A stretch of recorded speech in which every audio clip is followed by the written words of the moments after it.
बिस्मिल्लाहिर्रहमानिर्रहीम। प्रोग्राम जायज़ा के साथ मैं हूं आपका मेज़बान हुसैन थेबो। अभी हालिया एक हफ़्ता पहले हमने पाकिस्तान की गोल्डन जुबली मनाई। पाकिस्तान को 75 साल कंप्लीट हुए। इन 75 साल में पाकिस्तान के सियासत में उतार और चढ़ाव बहुत आए। पाकिस्तान की सियासत में एक ऐसा सियासतदान आया जिन्होंने 22 साल स्ट्रगल की। वो पहला सियासतदान था जिन्होंने यूथ में पेनिट्रेट किया, जिन्होंने ख़वातीन को बाहर निकाले। उसके बाद वो इक़्तिदार में आए। इक़्तिदार में आने से पहले उन्होंने बहुत वादे किए। मैं मुल्क में एहतसाब करूँगा, मैं मुल्क में करप्शन का ख़त्म कर दूँगा, मैं मुल्क को तरक्की की राह पे गामज़न ले आऊँगा। इक़्तिदार में आने के बाद उस सियासतदान ने जितने भी वादे किए थे उन सब को यू टर्न लेके, जिसको दूसरे लफ्ज़ों में आप कहते हैं कि उन्होंने झूठ बोला। उन्होंने अपना सबसे बड़ा इक़्तिदार का आने के बाद करप्शन को ख़त्म करने के लिए जो अपना खिलाड़ी रखा, उस खिलाड़ी ने आखिरी दिन तक कोई भी ऐसा केस नहीं लेकर आए जिसमें ये लगे कि वो पुराने पैसे जो वो इक़्तिदार में आने से पहले फरमाते थे कि मैं इनको घसीटूँगा, मैं इनसे पैसे निकालूँगा। उसके बाद ब्यूटी ऑफ डेमोक्रेसी में उनके ख़िलाफ़ नो कॉन्फिडेंस वोट पेश हो गया। वो इक़्तिदार से बाहर हो गए। उन्होंने मुख्तलिफ़ इदारों के ऊपर, पाकिस्तान के इंस्टीट्यूशन के ऊपर, राहों में, गलियों में, जलसों में आके इल्ज़ाम लगाना शुरू कर दिए कि ये इक़्तिदार मेरे पास नहीं था, ये इक़्तिदार फ़लाँ इदारे के पास था, फ़लाँ आदमी आके मुझे कहता था कि इस आदमी को आपने, इलेक्शन कमिश्नर को आपने अपॉइंट करना है। लेकिन उसके बावजूद भी जब वो बाहर आया, उन्होंने एक नया नैरेटिव बिल्ड किया कि ये मुल्क में एक रिजीम चेंज की साजिश हुई है और वो साजिश यूएस ने की है। अभी हालिया प्रेसिडेंट ऑफ पाकिस्तान जनाब आरिफ अलवी साहब ने एक लंच में मदऊ किया जर्नलिस्ट को, जहां मैंने सवाल किया कि अगर ये रिजीम चेंज है और अब आप यूएस से अपना ताल्लुक़ ख़त्म करना चाहते हैं तो आप ट्रेड किसके साथ करेंगे? आपका जो ट्रेड 24 बिलियन से 28 बिलियन तक गया है। उन्होंने कहा नहीं, ये हमारी पब्लिक पॉलिसी नहीं है। ये पीटीआई का मैनिफेस्टो ज़रूर हो सकता है। आज उसी जिस लीडर ने 22 साल स्ट्रगल करके हुकूमत में आए थे, फिर हुकूमत से बाहर गए, उसका आज तक तूती आवाम में बोल रहा है, इसमें कोई डाउट नहीं है। अभी उन्होंने लाहौर को फतह किया। आज एक बाई इलेक्शन में जो कराची में हुआ है, NA 245 मरहूम डॉक्टर आमिर लियाकत की खाली सीट पे भी इस वक्त तक के जो इलेक्शन के नताइज हैं उसमें पीटीआई आगे जा रही है। इसका मतलब ये है कि उस लीडर का अभी तक नैरेटिव लोगों में बिक रहा है। क्या वाकई अगली हुकूमत फिर इमरान खान साहब बनाने जा रहे हैं? क्या वाकई इकानमी इस वक्त स्टेबल हो चुकी है? अचानक डॉलर बहुत बूम पे चला गया और उसके बाद डॉलर मुसलसल गिरावट में आ रहा है, स्टेबिलिटी आ रही है। हमारे साथ इस वक्त मुस्तनद पैनल हैं जिस पे हम तफसीलन बात करेंगे। थोड़ी देर के बाद मज़हर अब्बास साहब हमें जुड़ेंगे जो कराची के सियासत के एक PhD डॉक्टर हैं, और उसके साथ साथ इस वक्त हमारे साथ स्टूडियो में शब्बर जैदी साहब हैं जो फार्मर चेयरमैन हैं FBR के, इमरान खान साहब के साथ खिलाड़ी भी रहे, और उनसे अभी तफसीलन हम पहले बात करेंगे कि ये हमारे मुल्क की इकानमी किस तरफ से जा रही है। शब्बर जैदी साहब, सबसे पहले आपका बहुत बहुत शुक्रिया। ये फरमाएँ, इस वक्त क्या वाकई पाकिस्तान स्टेबल हो गया है जिस तरह से हम देख रहे हैं कि डॉलर की गिरावट आ रही है और हमारी रुपी जो है वो स्ट्रेंथन हो रही है? बिस्मिल्लाहिर्रहमानिर्रहीम। देखिए, जो अगर हम ये समझते हैं कि जो रुपी स्ट्रॉन्ग हुआ है और ये तकरीबन 215 पर आ गया है और इसकी बुनियाद पे कोई पाकिस्तान की इकनॉमी स्टेबल हुई है, तो ये बात ठीक नहीं है। एक्चुअली जो 215 से ये 200 से क्रॉस किया था, ये उस वक्त क्रॉस किया था कि जब एक एनवायरनमेंट ये डेवलप हो गई थी कि हो सकता है कि हमें IMF के साथ हमारा एग्रीमेंट नहीं हो और हमें रोल ओवर नहीं मिले। तो उस बुनियाद पर एक स्पेकुलेशन शुरू हुई थी जिसने डॉलर को 30-35 रुपए का बढ़ाया था। तो 214 रुपए कोई डॉलर के लिए अच्छी प्राइस नहीं है। और मेरे ज़ाती हिसाब से पाकिस्तान की मईशत का कोई भी पहलू अभी तक स्टेबिलिटी की तरफ नहीं गया है और पाकिस्तान की मईशत मुश्किलात का शिकार है और आगे भी रहेगी। और ये आने वाले लोगों को इसका इदराक होना चाहिए, जो मेरे ज़ाती हिसाब से इस वक्त ना आवाम में पूरी तरह है और ना सियासतदानों में पूरी तरह है कि पाकिस्तान की मईशत मुश्किल हालात का शिकार है और मुस्तक़बिल क़रीब में भी मुश्किलात का शिकार रहेगी। हम सिर्फ तब्दीली उस वक्त कर सकते हैं जब हम अपनी बुनियादी माशी जो हमारा रहन सहन है उसमें तब्दीली करें। और उसकी शॉर्ट आंसर उसका ये है कि हम इंपोर्ट का बिल कम कर सकें, जो हम नहीं कर पा रहे हैं। जो IMF के साथ मुआहदा था वो आप समझ रहे हैं कि हो गया है या उसमें कुछ? देखिए, IMF के साथ मुआहदा हो गया है। देखिए, आपने जो प्रीएम्बल बोला था ना, जो आपने ये सारी जो बात की थी इमरान खान के बारे में, मेरा ज़ाती ऑल्दो ये टॉपिक पॉलिटिक्स का है, क्योंकि ये इकोनॉमिक्स और पॉलिटिक्स पाकिस्तान में बिल्कुल साथ साथ चलती है।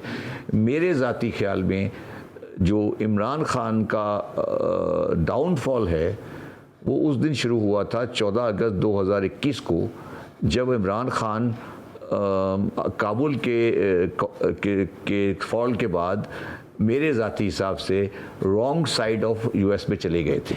अच्छा, आप कह रहे हैं वो बहुत बड़ी गलती थी? नहीं, गलती नहीं थी, वो तो हुआ था, ठीक है, उन्होंने किया था, मगर उसमें जो हमारे प्राइम मिनिस्टर का रेटरिक था वो शायद उन हलकों को पसंद नहीं आया।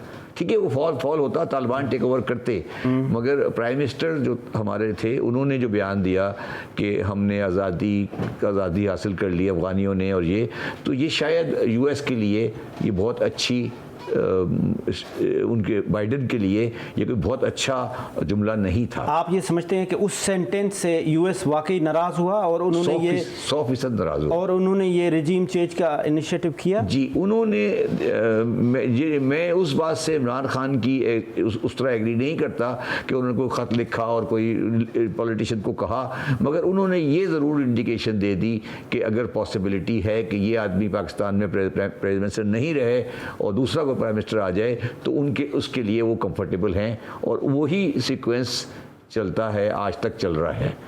ये जो इमरान खान और फिर उसी में इसको आगे बढ़ा, और फिर उसी का जो अगला पार्ट है वो ये है कि फिर IMF ने अब जो आपको कंफर्टेबल पोजीशन नज़र आ रही है वो इसलिए नज़र आ रही है कि जो बाइडेन की एडमिनिस्ट्रेशन जो है वो पाकिस्तान के साथ कंफर्टेबल तरीके से चलना चाहती है, और उन्होंने इंडिकेशन इस बात की दी है, और यही वजह है कि पाकिस्तान में आपको एक अपरेंट इकोनॉमिक स्टेबिलिटी नज़र आ रही है।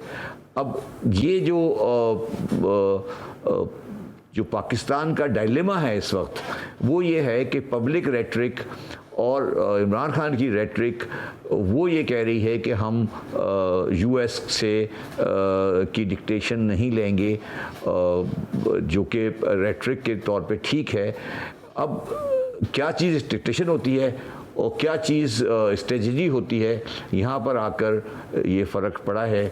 और मैं ज़ाती तौर पे, क्योंकि मैं इमरान खान के साथ मेरा इंटरेक्शन रहता है, मैं उनको बार बार ये बिल्कुल बताता रहता हूँ और कहता हूँ हमेशा से कि हम as a Pakistan, as a state, हम US के रॉन्ग साइड पर नहीं रह सकते ऑन द इकोनॉमिक ग्राउंड। अगर हम सपोज करें, अगर इमरान खान साहब कह रहे हैं कि हम दूसरी रिजीम में आ जाते हैं, हम चाइना के पास आ जाते हैं, हम रशिया के, तो हम ट्रेड कैसे करेंगे? नहीं, देखिए, मैंने शायद आपके प्रोग्राम में पहले, आपके और जगह प्रोग्राम में पहले भी कहता रहा हूँ, ये बिल्कुल आप दिमाग से निकाल दें कि जिस खदोखाल पे पाकिस्तान की इकनॉमी आज है, उस खदोखाल के साथ US के रॉन्ग साइड पे रहने का तो सवाल ही पैदा नहीं होता। क्योंकि हमारी एक्सपोर्ट का तकरीबन, जहाँ तक मुझे एग्जैक्ट तो नहीं पता, तकरीबन 10 से 11 बिलियन डॉलर तो हमारा सिर्फ यूएस का एक्सपोर्ट है, ठीक है। और यूएस के जो एलाइज हैं ईयू वाले, उनके साथ हमारा एक्सपोर्ट का तकरीबन 12-14 का 8-9 का एक्सपोर्ट है। सऊदी अरब यूएस की पॉलिसी पे अमल दरामद करता है।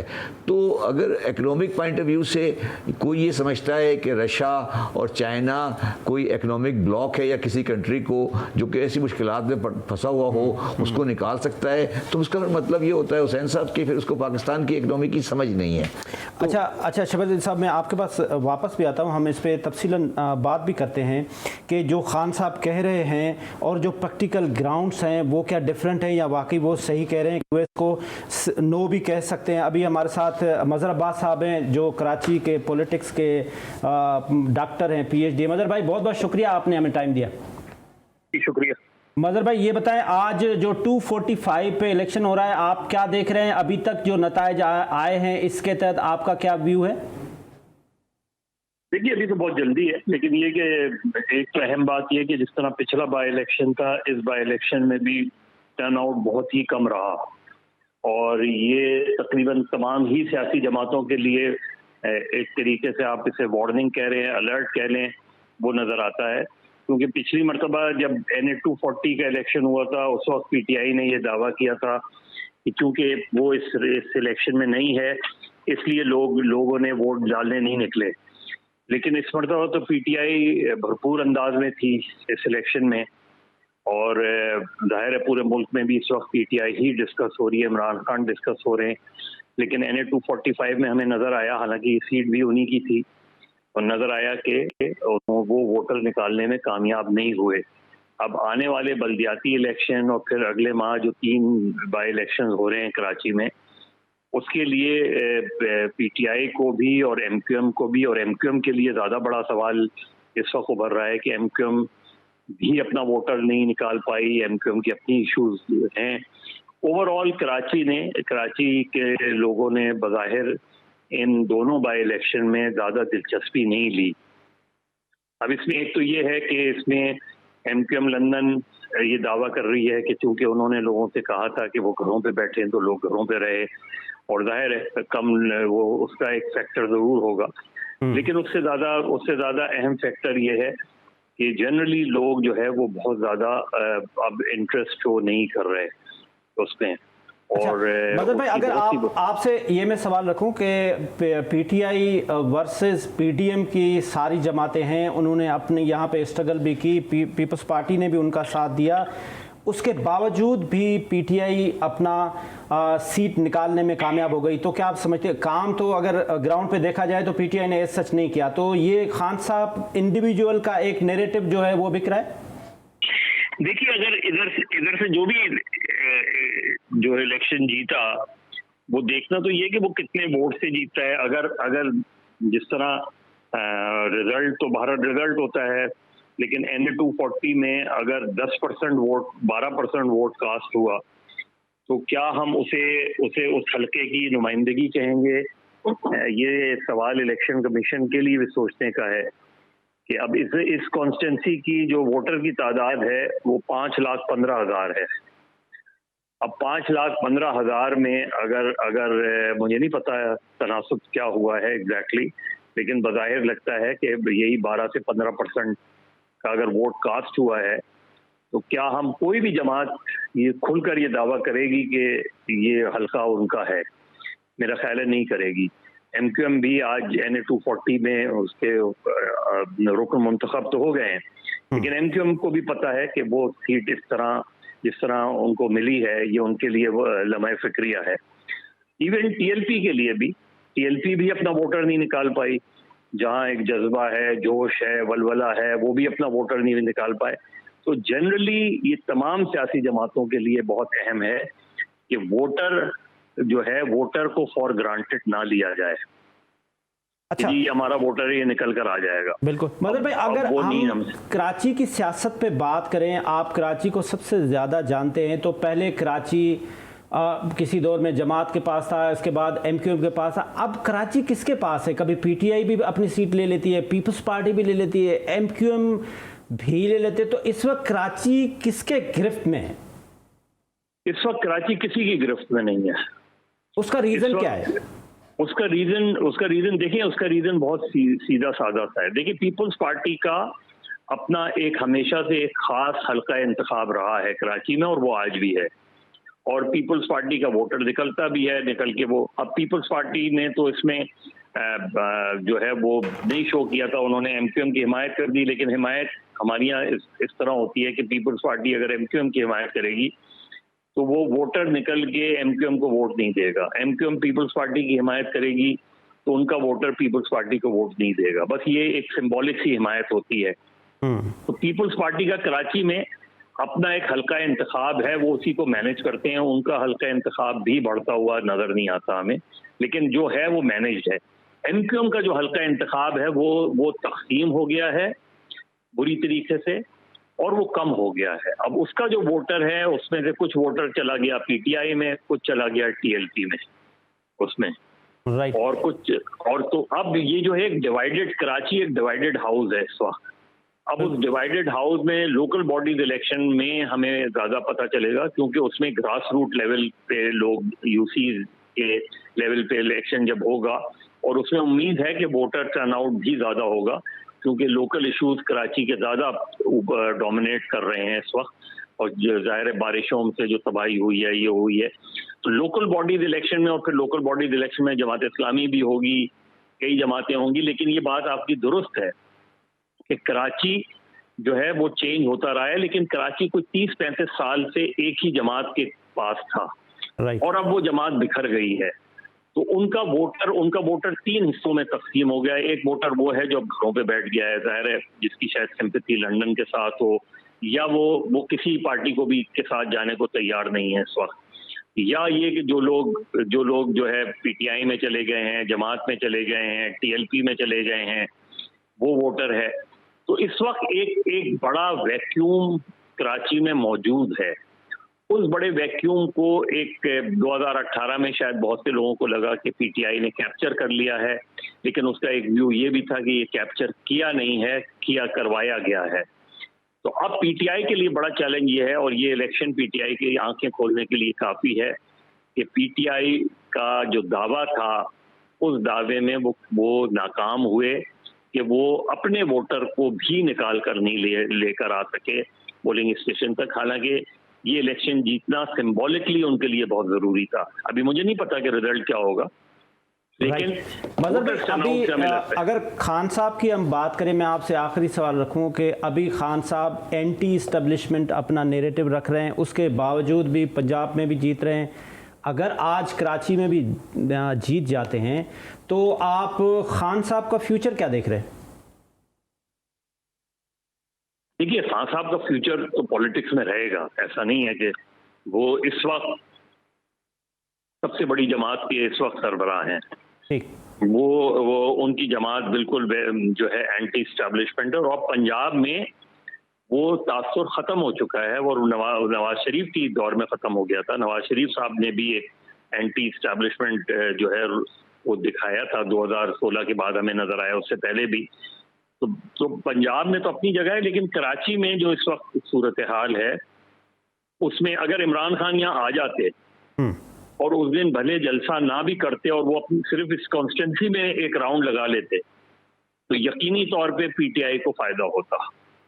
और ये पीटीआई की कराची की ऑर्गेनाइजेशन की बहुत बड़ी गलती थी कि उन्होंने खान साहब को मना कर दिया आने से, और जिसका नुकसान उन्हें पता नहीं किस हद तक होगा, लेकिन इस हद तक तो हुआ है कि उनका वोटर बड़ी तादाद में नहीं निकला। लेकिन दूसरा ये कि अभी चूंकि अभी लोकल बॉडीज और बाई इलेक्शन हैं, अब लोकल बॉडीज इलेक्शन जो जीतता है उसको अगले महीने होने वाले बाई इलेक्शन में फायदा होगा। मजहर अब्बास साहब, आपका बहुत बहुत शुक्रिया, आपने हमें टाइम दिया। इसके साथ एक छोटा सा कमर्शियल ब्रेक लेते हैं। ब्रेक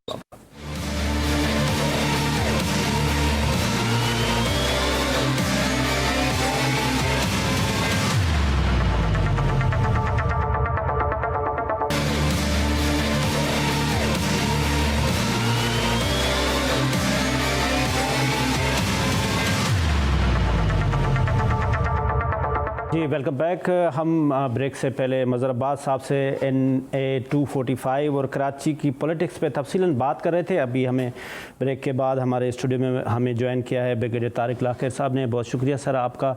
हमारे साथ इस वक्त स्काइप पे मौजूद हैं लेफ्टिनेंट जनरल मोइनुद्दीन हैदर साहब। मोइनुद्दीन हैदर साहब आपका बहुत बहुत शुक्रिया सर, आपने हमें टाइम दिया। Welcome sir. बात मैं आपसे शुरू कर लेता हूं। एक खान साहब ने एक नैरेटिव ये बिल्डिंग किया कि जो इदारे हैं वो मेरे ख़िलाफ़ हैं, जिसकी वजह से उन्होंने मुझे बाहर भी निकाला है, उन्होंने मेरा साथ भी नहीं दिया।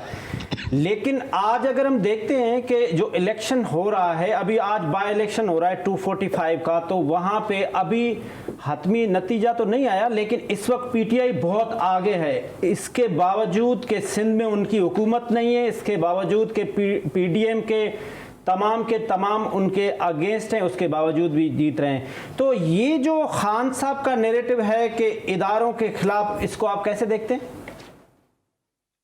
जी, जो अदारों के खिलाफ जब वो कहते हैं तो जाहिर है वो पहले तो कभी कभी अदलिया के लिए बोलते थे या बाल दफा फौज के खिलाफ, मतलब अदारे से मतलब इस्टेब्लिशमेंट ही होता है। तो इससे पहले भी उन्होंने 15 सीटें वहाँ पर बाई इलेक्शन में जीती हैं, जिससे पता चलता है कि लाहौर में कि यहाँ के इलेक्शन फेयर हुए हैं और वोटर्स ने जो भी दिया है वो उनको रिस्पेक्ट हुई है उनके वोट की, और उसके रिजल्ट सबके सामने हैं। तो अगर वाकई इस्टेब्लिशमेंट खिलाफ होती तो फिर ऐसा रिजल्ट तो ना आता, अगर वो समझते हैं कि वो चीज़ में इंटरफेयर कर रही है या उनके खिलाफ काम कर रही है। तो मेरे ख्याल से उनको ये थोड़ा बयानिया, उन्होंने अपना पॉइंट ऑफ व्यू बयान कर दिया है और उसका असर अदारों ने ले भी लिया होगा, और ये भी देख कर के ये क्राउड पुलर है और इनकी पॉपुलैरिटी है, तो उन्होंने इसका असर ले लिया होगा। अब इस बात को लगातार दबाव बढ़ाना और इसको रखना, ये टेंशन क्रिएट करना मुल्क में मेरे ख्याल में मुनासिब नहीं है, और बेहतर तरीका यही होगा कि जो कुछ हो गया है अभी आप अपनी तंजीमें जो हैं चारों सूबों के अंदर मजबूत बनाएं, अच्छे लोग चुनें, आगे इलेक्शन की तैयारी जब भी हो इलेक्शन तो मतलब उसकी तैयारी के लिए आपको प्लानिंग करें, जिसके लिए 1 साल इस तरह छुट्टियों में गुजर जाएगा। इन तमाम कामों के पीछे अगर आप लगें, जल्द से भी करते रहें, लेकिन ज़्यादा पोलराइजेशन और कन्फ्रंटेशन मेरे ख्याल में मुल्क के लिए अच्छा नहीं है। राइट। उनका पॉइंट ऑफ व्यू पता चल गया कौम को बस, और उन्होंने बता दिया है। बिल्कुल ठीक है। जनरल साहब, आप हुकूमतों के हिस्सा भी रहे हैं। इस वक्त जो PDM पावर में आई है, ख़ास तौर पे मैं शहबाज गवर्नमेंट की बात करूं, तो क्या देख रहे हैं कि ये जो डिलीवर कर पा रहे हैं या इनको मुश्किलात आ रही हैं? अगर मुश्किलात आ रही हैं तो वो क्या चैलेंजेस हैं इनके लिए? देखिए, इनके पास एक्सपीरियंस लोग हैं जो पहले वजीर रह चुके हैं, हुकूमत में रह चुके हैं, तजर्बा है। रेलवे वाला रेलवे में चला गया है और मिफ्ता इस्माइल साहब पहले भी रहे हैं। लेकिन इंटरनेशनल जो हालात हैं और जो हमारी माशी हालत है और जो महंगाई का एक तूफान उठ खड़ा हुआ है, उसको कोई भी संभाल नहीं पा रहा, चाहे कोई एक्सपीरियंस मिनिस्टर भी हो वो भी नहीं संभाल पा रहा है। दूसरा, कोई मुझे समझ नहीं आती कि उन्होंने IMF से क्या नेगोशिएशन किए हैं। आप कब तक लोगों को जो है बिजली के बिल बढ़ाते चले जाएंगे, पेट्रोल के बिल बढ़ाते चले जाएंगे, और महंगाई इससे तूफान उठ खड़ा होगा जो उठ खड़ा हुआ है। और दूसरी बात जो कौम को समझ नहीं आती वो ये है कि जबकि इंटरनेशनल प्राइसेस जो है ऑयल की नीचे आ रही हैं, तो जब नीचे आ रही है तो पाकिस्तान क्यों बढ़ा रहा है उन्हें, और साथ साथ कहते जा रहा है कि हम 1 पैसा भी टैक्स कर नहीं बढ़ाएंगे। तो फिर किस लिए कीमत बढ़ाई जा रही है? अगर 100 कुछ डॉलर से भी 97, 96 पर आ गया है पर बैरल, तो ये हमको समझ नहीं आ रही। राइट। बाकी आप हमारे साथ रहे, ये हमारे साथ इस सवालों के साइंटिस्ट भी हैं, शब्बर जैदी साहब, ज़रा पूछते हैं ना, ये बताएं ना सर, क्या IMF के साथ डील क्या हुई है? जैसे जनरल साहब फरमा रहे हैं कि प्राइसेस मार्केट में, इंटरनेशनल मार्केट में कम हो रही हैं, हमारे पास बढ़ रही हैं, रीज़न? देखिए, बात ये IMF से हमारी ये डील हुई है कि हम पेट्रोलियम प्रोडक्ट्स के ऊपर कोई सब्सिडी नहीं देंगे। ठीक है। और जो हमारी सब्सिडीज़ ऑलरेडी एग्जिस्ट करती हैं वो हम ग्रेजुअली ख़त्म करेंगे। तो अभी जो पाकिस्तान की ऑयल प्रोडक्ट की प्राइस है वो इंटरनेशनल मार्केट की प्राइसेस के साथ डायरेक्टली लिंक नहीं है। तो अभी अगर प्राइसेस कम हो रही हैं तो हम सब्सिडी अभी भी मौजूद है। तो इसलिए जो इफेक्ट आ रहा है वो आपको नज़र नहीं आ रहा, क्योंकि मतलब प्राइसेस कम हो रही है मगर हमारे यहाँ कम नहीं हो रही। तो ये तो हमारा पहला माहिदा है कि हम इंटरनेशनल पेट्रोलियम प्रोडक्ट पे सब्सिडी नहीं देंगे। और ये एक अच्छा है या बुरा है मगर ये हमारा फैसला है, IMF का फैसला है, तो ये हो चुका है।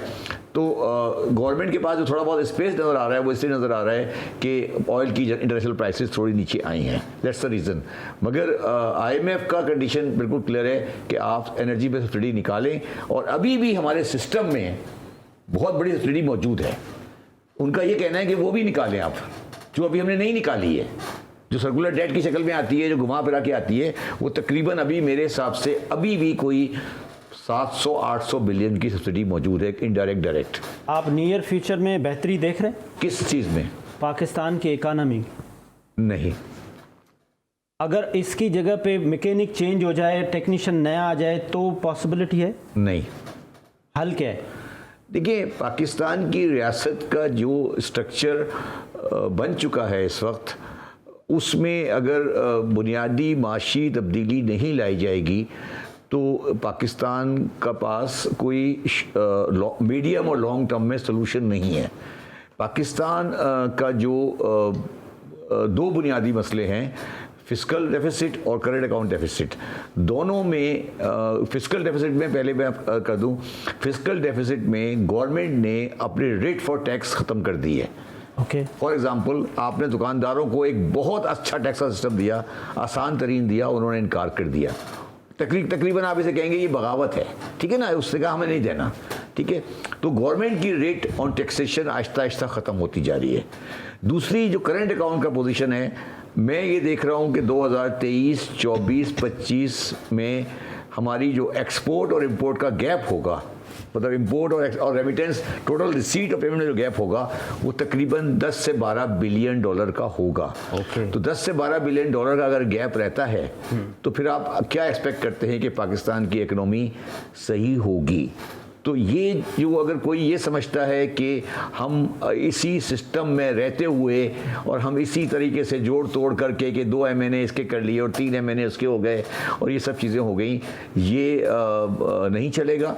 और मैंने एक और TV प्रोग्राम में एक बात कही थी, मैं आज आपके प्रोग्राम में फिर रिपीट कर रहा हूँ, जो भी आदमी 23 के इलेक्शन में जीत कर आएगा वो पाकिस्तान का बदकिस्मत तरीन आदमी होगा इकोनॉमिक पॉइंट ऑफ व्यू से, जो उसको जो फेस करना पड़ेगा ना। हाँ। वो फिर अब कहने को तो आप बड़े नारे लगा लेंगे, क्योंकि जो वही होगा जब बैलेंस शीट सामने रखी जाएगी ना आपकी, तो फिर आपकी बिल्कुल तबीयत साफ हो जाएगी। ब्रिगेडियर तारिक साहब भी हमारे साथ। सर, आपने अमेरिकन के साथ मिल के भी वाइल यू आर सर्विंग, आपने क्लोज कोऑर्डिनेशन में काम किया। ये हमारे पास एक स्लोगन तो है, नारे तो हैं कि जी हमें अमेरिका से हमें जो है वो डू मोर के, और हमने अमेरिका को कह दिया कि नो मोर टू अमेरिका। लेकिन क्या हम वाकई इसके कैपेबल हैं? जिस तरह से हम अगर टेक्नोक्रेट से बात करते हैं तो वो कहते हैं बिजनेस तो इसके अलावा हो ही नहीं सकता, तो क्या से नो टू अमेरिका हम कह सकते हैं?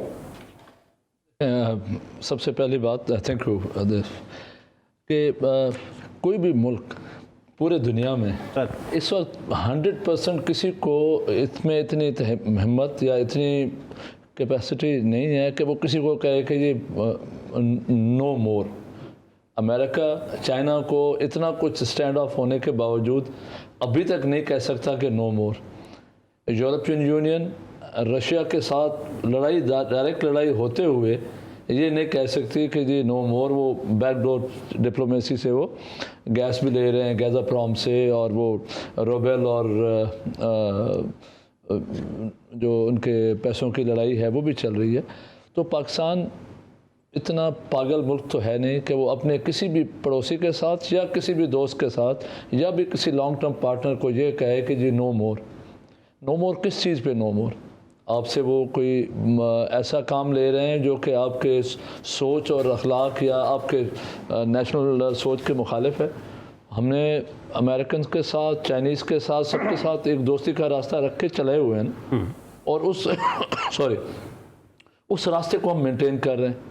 अब इसमें जब आप किसी दो मुल्कों में या किसी भी मुल्कों के दरमियान कुछ आपके रवाबित होते हैं, रिश्ते होते हैं, वास्ते होते हैं, तो उसमें गिव एंड टेक ज़रूर होती है।